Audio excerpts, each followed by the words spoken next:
Seja muito bem-vindo a mais uma aula da série Aprenda Inglês com Música, que te ensina inglês de maneira divertida e eficaz. Eu sou a Teacher Milena do inglesonline.in, aulas de inglês online. E se você quiser saber mais sobre as aulas particulares comigo, grupos de conversação ou turmas de intensivo de inglês, é só ir lá no site www.inglesonline.in.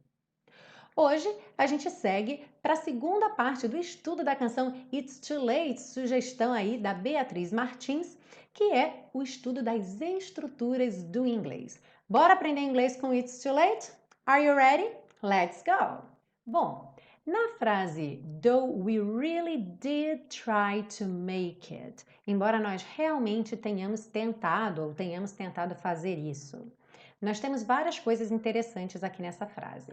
Primeiro, essa ideia do make it, que muitas vezes não vem para a tradução do português, a gente pode dizer simplesmente tenhamos tentado, mas a ideia do make it em inglês é conseguir realizar qualquer coisa, ok? Além do to make ser o verbo fazer, você pode usar make it como uma expressão para conseguir realizar alguma coisa. Então, é muito comum você ver pessoas falando we made it, e a tradução vir nós conseguimos, e não nós conseguimos fazer isso ou nós fizemos isso, ok? Outro ponto curioso é o did try, porque você deve saber que para fazer uma frase afirmativa no passado, a gente não precisaria do did, pelo menos não obrigatoriamente. A gente poderia simplesmente usar o verbo to try no passado, e aí nós teríamos though we really tried to make it. Porém, a gente coloca o did aqui, did try, a gente coloca o auxiliar sem a real necessidade dele quando a gente quer enfatizar o que está sendo dito, ok? Então, se eu quisesse dizer apenas nós realmente tentamos, we really tried to make it, mas nós tentamos mesmo, nós realmente tentamos sim, enfatizando essa tentativa, então uma boa sugestão é fazer como na música, we really did try to make it. E é interessante reparar que em português eu não poderia dizer embora nós realmente tentamos. Eu sou obrigada a dizer embora nós realmente tenhamos tentado. Mas em inglês eu não sou obrigada a dizer we really have tried. Ok? Aí entra aquela diferença entre o passado simples e o present perfect. Se eu estou falando da experiência e o tempo está aberto até agora, eu usaria o have tried. Ou se eu estou falando de uma coisa que já aconteceu no passado, não tem mais relação com o presente, a gente já tentou, já não conseguiu e já está em outro momento agora, como na música, então eu opto pelo passado simples, ok? Tried ou então did try, se eu quiser a ênfase. Na frase It used to be so easy living here with you, costumava ser tão fácil viver aqui com você. Também temos dois pontos de interesse nessa frase. Primeiro, essa construção do used to, que a gente traduz como costumava. Uma curiosidade em relação a esse used to é que ele sempre vai trazer uma relação de contraste com o presente. Sempre, ok? Então, se eu digo I used to have long hair, eu costumava ter cabelo longo, já está implícito nessa frase que eu não tenho cabelo longo, ok? Da mesma forma, se eu não fumo hoje em dia, mas eu costumava fumar antigamente, simplesmente se eu falar I used to smoke, já está claro que eu não fumo agora, que esse era um hábito do passado que não acontece mais nesse momento, ok? E o outro ponto de interesse é que depois do so easy, nós temos living here with you e a tradução viver aqui com você e não vivendo aqui com você.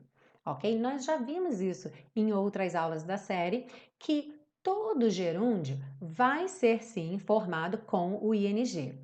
Porém, nem todo ing é gerúndio. Então, quando você vir um ing que não faça sentido como gerúndio, costumava ser tão fácil vivendo aqui com você, experimenta o infinitivo, viver aqui com você, ok? Na frase There's something wrong here, há algo errado aqui. Ou there can be no denying, não pode haver negação ou a ideia não se pode negar, ou ainda there will be good times again, haverá bons tempos novamente. Nós temos aqui diversas variações daquela ideia do there is ou there are, se for plural, com ideia de haver ou existir. Isso é muito importante no inglês, porque a gente não tem apenas um verbo, uma palavra que represente o verbo haver. E frequentemente em português a gente usa o verbo ter. Por exemplo, tem algo errado aqui, ao invés de dizer há algo errado aqui. Mas é importante fazer a diferenciação entre esse ter no sentido de possuir, eu tenho um carro, ou tem algo errado aqui. Que a gente não está falando de posse, não é alguém que possui algo errado aqui. E sim, estamos falando da existência de uma coisa errada aqui.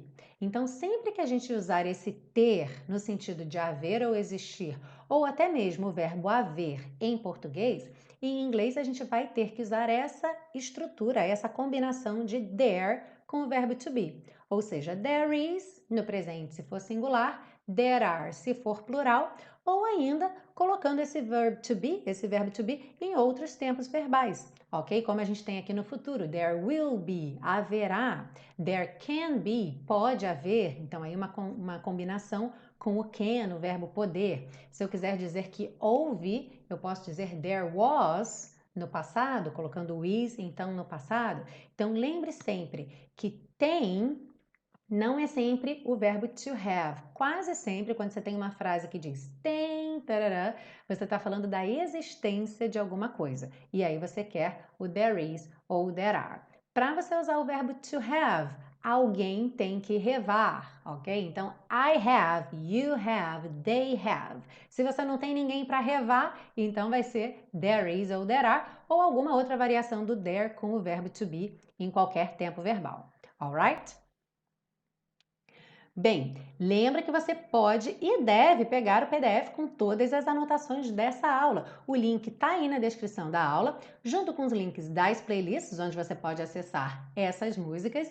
Não esquece de se inscrever no canal se você não tiver inscrito ainda, ok? Bom, a gente se vê na parte 3 com as dicas de pronúncia. See you then! Bye, bye!